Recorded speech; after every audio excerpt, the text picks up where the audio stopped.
Experiences? What is this? Past? What comes before now is no different than what is now, or what is to come. It is one's existence.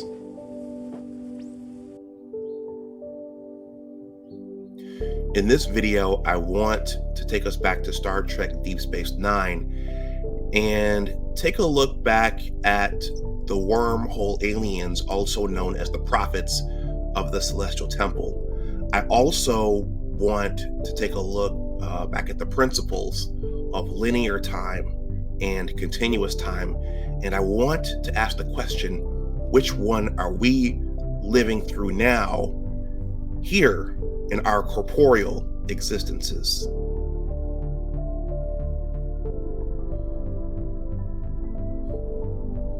Hey everyone, as I've done before, I have two requests from this side of the camera. Please smash that like button no matter how long you watch, and also please consider subscribing to the channel. Both of those help the channel out, and both of those help me out a great deal.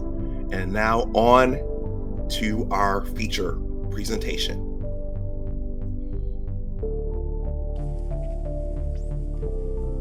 If all you say is true, why do you exist here?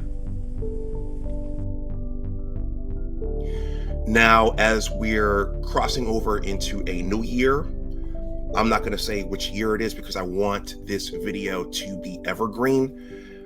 I wanted to revisit the wormhole prophets and the concepts of linear and continuous time. This was one of the more fascinating aspects of Star Trek Deep Space Nine. The wormhole prophets, or the wormhole aliens. The wormhole aliens, also known as the Prophets of the Celestial Temple, they were one of the more fascinating aspects and characters of Star Trek Deep Space Nine. And the writers of the show used them to introduce and discuss something that I think we here on the planet Earth in our corporeal existences, they used the wormhole aliens to address something I think a lot of us ponder, and that's, are we living in linear time, or are we living in some sort of continuous existence with a higher power or multiple higher powers looking down on us, impacting our lives as they see fit? So I thought this would be fascinating for this time of year, and also it's something that I've thought about myself.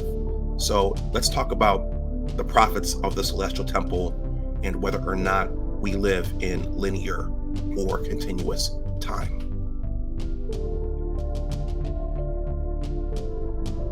So before I jump in, I want to thank everyone who watched my Captain Benjamin Sisko video and my Major Kira Nerys video. If you haven't, please go take a look. Please give those views, and please give those videos likes. And if you're so moved, once again, please consider subscribing to the channel. I plan to revisit the multiple aspects of Deep Space Nine and Star Trek in general, but that was my favorite series, and there were so many compelling characters from that series, and those are the first two that I've covered. And as described in this video, I'm going to talk about the wormhole aliens, and also known as the Prophets of the Celestial Temple. So let's jump in.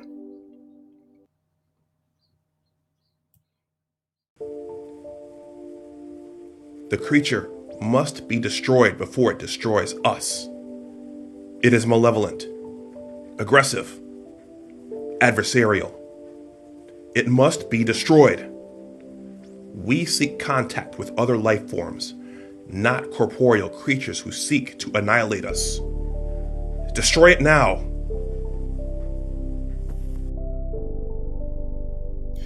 Now, one of the more unique aspects of Star Trek Deep Space Nine, with it being a science fiction show, one of the most unique aspects of it was the incorporation of religion and spirituality And those usually involve some sort of time.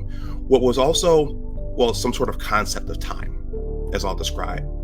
Time is interwoven into religion and spirituality, and it's also woven into science, but it's fascinating that they wove in religion and spirituality into a science fiction show, as religion and spirituality are complex topics here in our world.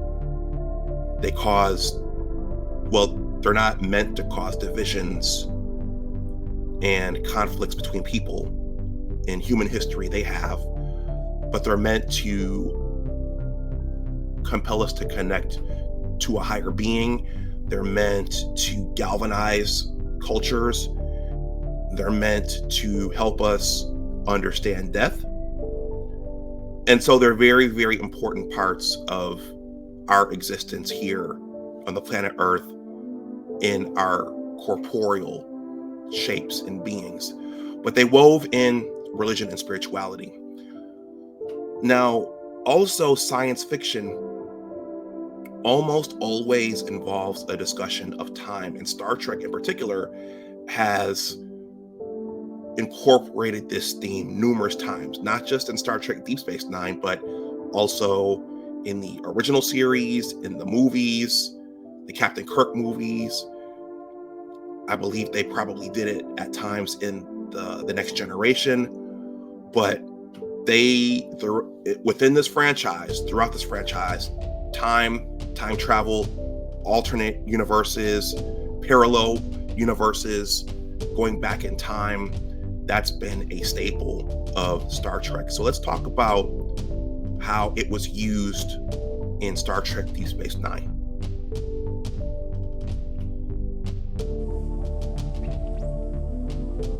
Wormhole?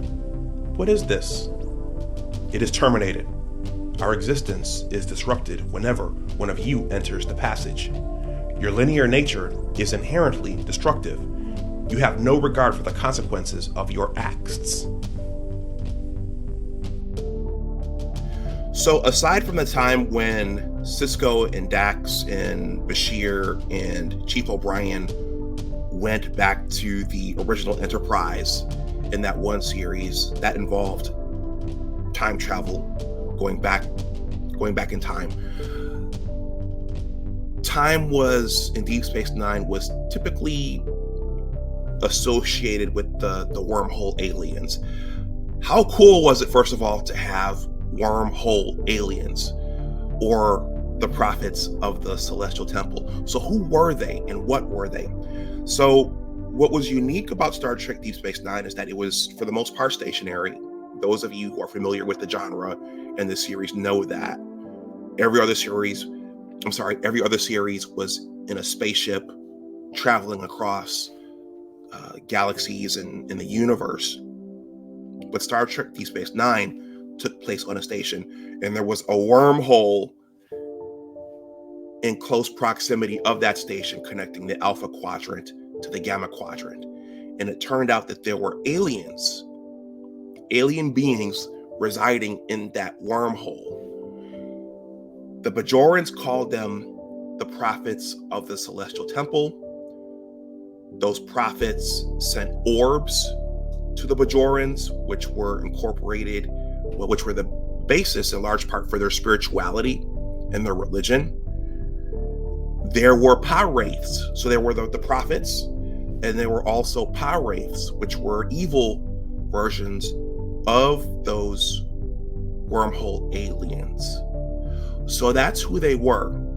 And they watched over the Bajorans, and they gave prophecies and they gave directives to the Bajorans regarding their lives and how they should live. They anointed Captain Sisko as the emissary, and at various points throughout the series, they impacted the story of Captain Sisko and the Alpha Quadrant and Bajor. Well, and they also impacted the Dominion and the Cardassians as well. But that's who the Wormhole Aliens were, also known as the prophets of the Celestial Temple. As I described in my Captain Sisko video, whenever Captain Sisko or others went into their realm, it was like a dreamlike state with the yellow haze. And the wormhole aliens they always took the form of people that, for the people who were going in there, they always took the form of people that they knew, and they spoke to them that way. So time kind of moved slowly in their realm, and you could always, when Captain Sisko went in there, you could always hear his heart beating. So that's who the wormhole aliens were, and I'm going to revisit them some more before this video is over.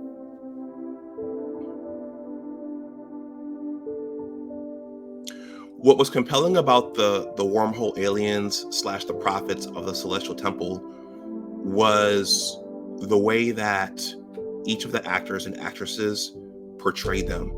They were curious, they were childlike, they were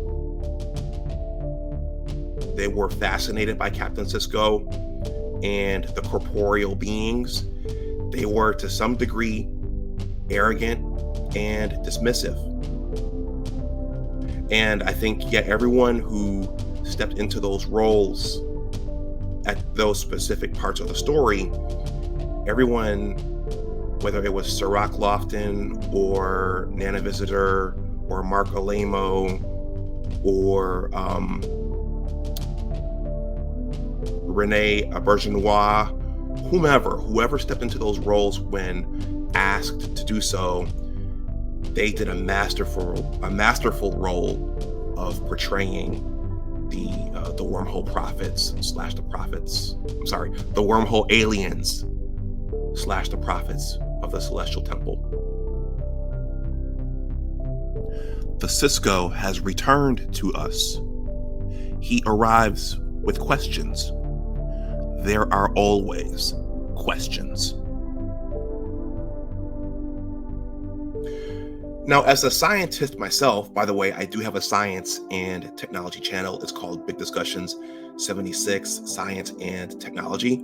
If you like science, if you like current events in science and where science is going, please consider subscribing. It's similar to this channel. It's called Big Discussions 76, Science and Technology. But a critical aspect of science, whether it's experimental, whether you're in a lab doing experiments, or if you're observing something, or if you're launching a spacecraft out into outer space, or if you're launching satellites, if you're observing gravity, whatever, a critical aspect of science is time. I'm thinking about some things that come to mind are the concepts of time dilation. I think the first time I heard of that and ever conceived of that was in the book Ender's Game. There's space-time. That's in the Albert Einstein laws of relativity arena. And it's just a critical aspect of science. So time is everywhere, and it's also a critical aspect of religion.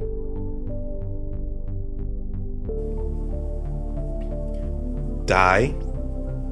What is this? The termination of their linear existence. You exist here. None of your past experiences helped prepare you for this consequence. So you choose to exist here. It is not linear. Time is also a quintessential or critical aspect of religion and spirituality. So if you're atheist or agnostic and you're watching this, please humor me for a moment, but I was raised in a Christian Baptist household. So one of the critical teachings in religion, in that aspect of religion or that faith, that religious faith, is that our days are numbered and the hairs on our heads are numbered, and that, our days are numbered. So we have a time when we're born, and then we have a time when we expire. So that's a critical aspect of most religions. Now, also, there's the question when you're talking about religion and spirituality and a higher being and our corporeal existence here on the planet Earth. There's also the question of whether or not things are fated and whether or not things are destined to happen, or if we have individual choice, or are we living in one pre-written story where we're just acting it out day to day? Is there a past, an ever-evolving present, and a future? These are all things that religions address in multiple ways, and depending upon the religion and spirituality you're in, they all have different takes on this one question. I'm thinking back to a flight I took a couple of years ago. I didn't always like flying. Taking the train is still my favorite way to travel, but flying is necessary. So this particular flight, there was turbulence, as there often is on airplanes, and I was sitting next to a woman from Europe. I think maybe she was from the Middle East, but one of the things she told me, she was laughing at me as I clutched my seat as the plane was moving around in the air. She said, "It's fated. It's all fated. If this plane is meant to go down, it's going to go down, and there's nothing you can do about it." Well, when you're on an aircraft at 30,000 feet, that makes sense. There's nothing you can do. But that always stayed with me. It's fated. Life is fated. Whatever your fate is, that's what you're going to experience, and you can't get away from it. That makes me think about the Flash movie. No matter how much Barry tried to change the past, the future, whatever the outcome was supposed to be, was inevitable. So these are all things that religion and spirituality cause us to ponder and think about.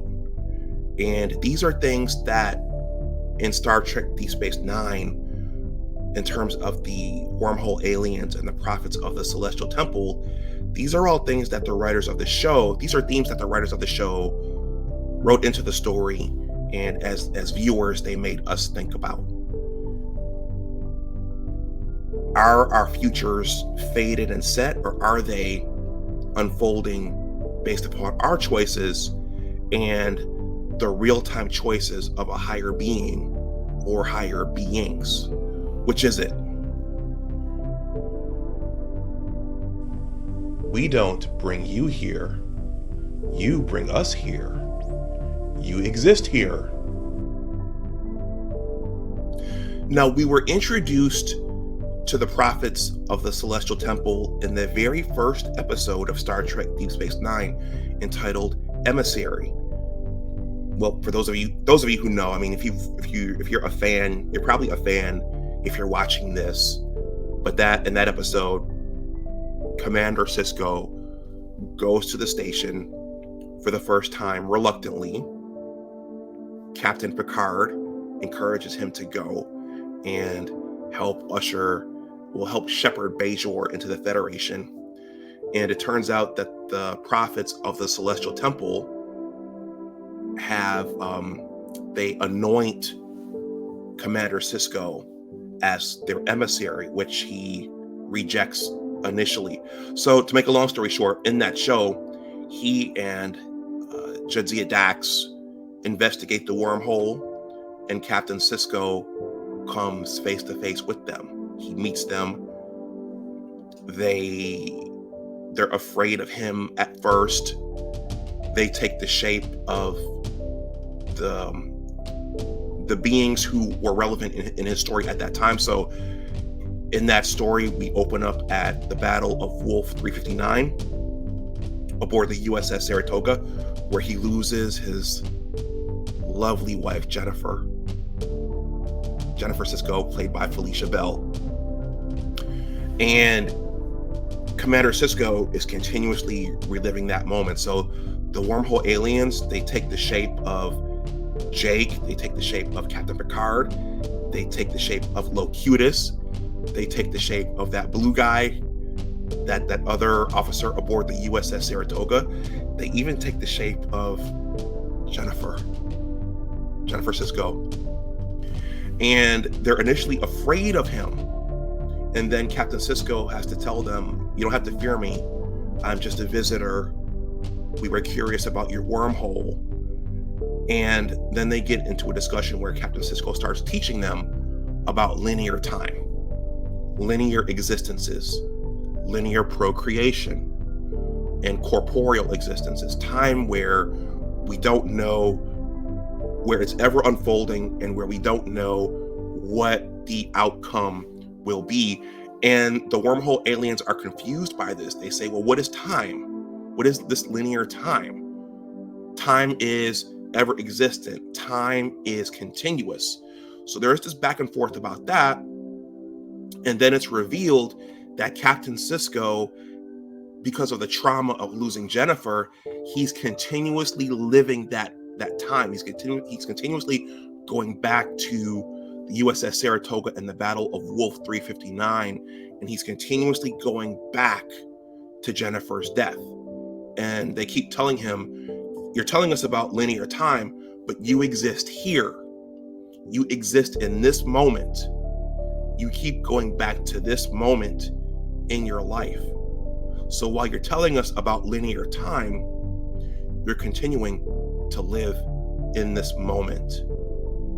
And it was powerful, number one, because it makes you think. It causes you to wonder. All of us have experienced something in our lives, something traumatic, something stressful, something emotional, and we relive that in our minds over and over and over again. The rest of the world continues moving on, but depending upon what it is, many of us continue reliving specific moments in our lives. So that asks the question, are we constantly living in the past, the present, and an ever-evolving future? Are we living in all three at the time? Or are we in some continuous space, once again, where higher beings are watching over us and guiding our every move and our every decision? Or are we deciding what we do from day to day? Or is this one continuous written story? But that first episode, Emissary, it made us all think about, well, I think as I'm recording this, it made us all think about personal stress and trauma and living in the past, but also, is time continuously unfolding, or is it just one big existence? One big existence where we're moving on a straight line in this corporeal existence that we're in, or are we in just one big existence?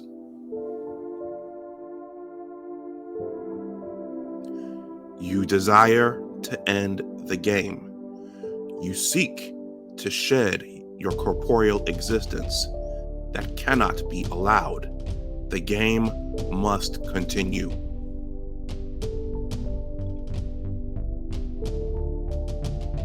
Now, the second episode, where, according to my memory, the prophets of the Celestial Temple really impacted the story. The story of Star Trek Deep Space Nine was Sacrifice of Angels, and that was during the first part of the war with the Dominion.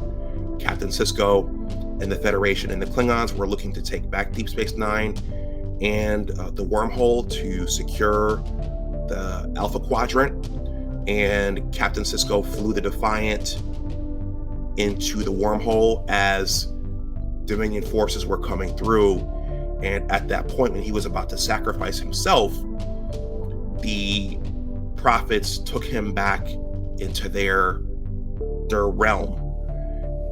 Now, I won't go into everything that happened, but Captain Sisko basically had to convince them to interfere in his corporeal matter. If you haven't seen it, It's excellent writing. It's excellent acting. It's an excellent back and forth between Captain Sisko and the prophets. He ultimately convinces them to put their hands into the war and temporarily turn it in the Federation and the Klingon. They turn it in their favor. Of course, a penance is exacted, but what it gets to and what it makes you wonder is if you believe in a supreme being or supreme beings, are they watching over us, dictating what happens in our world as we're moving through this story as it's unfolding in our corporeal beings, in our corporeal consciousnesses? Are we just randomly living through wars and earthquakes and terrorist attacks, cultural revolutions, all the things we're seeing here on our real world?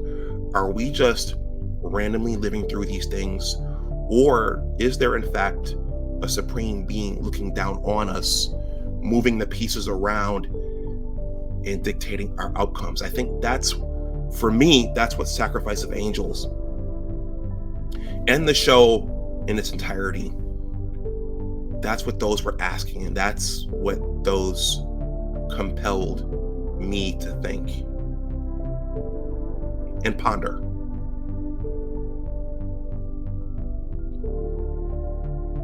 We have every right. That is a corporeal matter. Corporeal matters don't concern us. And I'm going to wrap this video up here. So as a Deep Space Nine fan, again, that was my favorite series in Star Trek. This is something that made the series unique. This interweaving of religion and spirituality with science and science fiction. So what do you think? Is time linear, or is there a God? Is there a higher power above us that knows the beginning and the ending of our lives? Are our lives and events that we see, are these things unfolding around us randomly as we go based upon our personal choices? Or is everything fated? Is everything predestined that's happening around us? The sporting events, the near misses in life, whether they be a car accident or that woman or that man that you ran into, who you started dating, who changed your life, or that man or woman who you just missed, who could have changed the trajectory of your life. Is all that fated? Is all that predestined? I'm sorry, predestined. I said predestined. I just made up a word. Is all of that predestined? What do you think? Or is all of that just randomly unfolding, and is everything chance? I don't know. I know what my mother would say. She's a devout Christian. She'd say everything is written, everything is predetermined, but we also have choice in our lives. Or maybe it's all of our days are predetermined and we have choice over what we do in those days. I don't know. Now, here's another one before I wrap up. In Deep Space Nine, were the wormhole aliens just gods for Bajor, or did they have impact on the rest of the universe and the galaxy? Or were there multiple gods in that realm that had a jurisdiction over other parts of the universe and the galaxy? Just something else I thought of. They never addressed that, but I imagine that would make the story too large and unwieldy. But those are things that I thought about. I don't have an answer for any of that. It all goes back to your personal beliefs and your faith and your thought and your personal thoughts. But these are things that the authors and the writers of Star Trek Deep Space Nine made us eloquently think about in the series. And I wanted to make a video on that and the Wormhole Aliens / the Prophets of the Celestial Temple. For me, they were some of my favorite characters in the series, even though they embodied the characters in the corporeal world. That concept and those characters were something that I had never seen before.